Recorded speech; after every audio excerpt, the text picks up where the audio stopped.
Grâce, tu poursuis avec le Tar Benjeloun.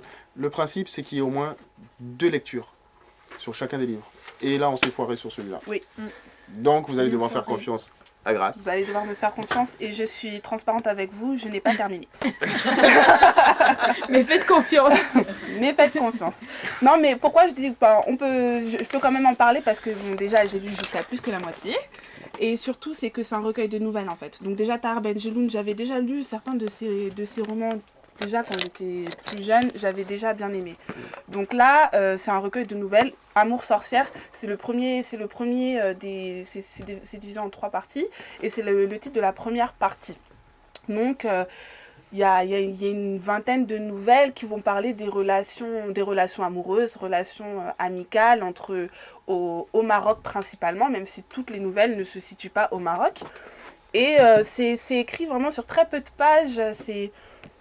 Ça va parler beaucoup de mysticisme. C'est du mysticisme sans en donner le nom, parce qu'il dit toujours que la religion musulmane interdit la sorcellerie, etc. Mais dans toutes les histoires, en tout cas jusque là où je suis arrivée, on en parle. Les relations amoureuses sont toujours reliées à un peu, vous savez, des coups du destin un peu forcés par les femmes, d'ailleurs, qui forcent un peu le destin de l'amour et font appel à je sais pas comment trop les appeler, des marabouts, des choses comme ça pour arriver à leur fin, positive ou négative. Donc, ce sont des nouvelles, difficiles d'en parler de manière générale parce que si ce n'est les histoires d'amour ou les histoires d'amitié, il n'y a pas de fil forcément, il n'y a pas forcément de lien les unes entre les autres.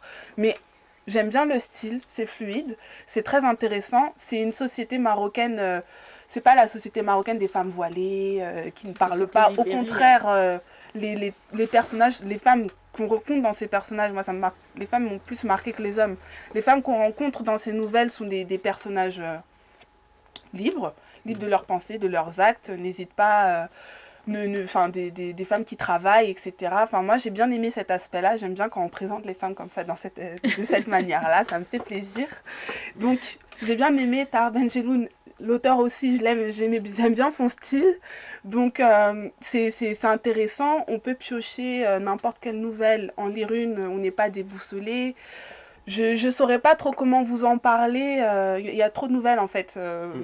C'est peut-être vous parler d'une nouvelle, vas-y, juste de la première Amour sorcière, pour donner un exemple un peu plus concret.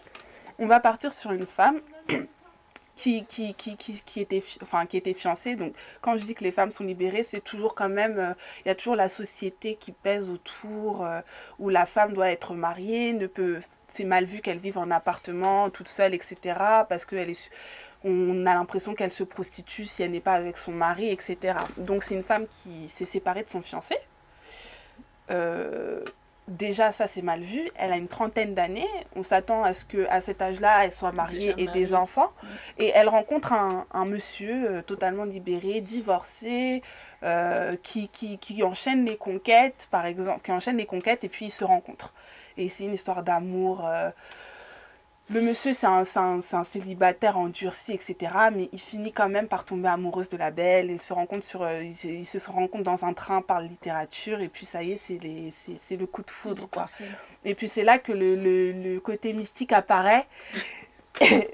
Un de ses amis qui lui dit « Mais t'es pas normal, toi, le célibataire endurci, tu vas te remettre dans le joug du mariage. C'est quoi cette histoire ?» Il dit « Non, je vais, dès demain, je me sépare d'elle. C'est vrai, je veux garder ma liberté. » Puis le lendemain, il n'arrive pas à se séparer d'elle. « Mon amour, comment ça va? Une demi-heure sans que tu m'aies appelé, c'est difficile. » Des choses comme ça. Et puis il dit « Non, vraiment, elle a un marabout trop puissant. » Et puis quand on lit d'abord la nouvelle, on se dit « Non, mais si tu es amoureux, tu es amoureux. C'est pas un drame. c'est pas grave. » Mais il part dans des histoires de marabout. Je vais pas raconter la fin, c'est intéressant. Mais c'est beaucoup de relations comme ça. Est-ce que la femme va réussir à l'épouser? En fait, les nouvelles sont un peu comme ça, elles sont légères. C'est très plaisant à lire. Moi, personnellement, j'ai commencé hier, mais j'en suis déjà à la moitié. C'est pour dire que ça va assez vite, c'est intéressant. Le style est fluide. Moi, je recommande à 100%. Et je pense que vous auriez lu, vous n'auriez pas détesté non plus. Oui. Donc, on va faire confiance à Grâce sur celui-là. Hein. Donc vous le prenez. N'hésitez pas, une fois que vous les aurez lus, si vous... Ah mais Joss t'avait dit des bêtises, n'hésitez pas, vous mettez ça sur le mur des palabres et vous contestez tout ce qu'on dit ici. Exactement. C'est le principe, ne jamais être d'accord, c'est le principe. Donc Tare Bergeloun, Amour sorcière. N'hésitez pas.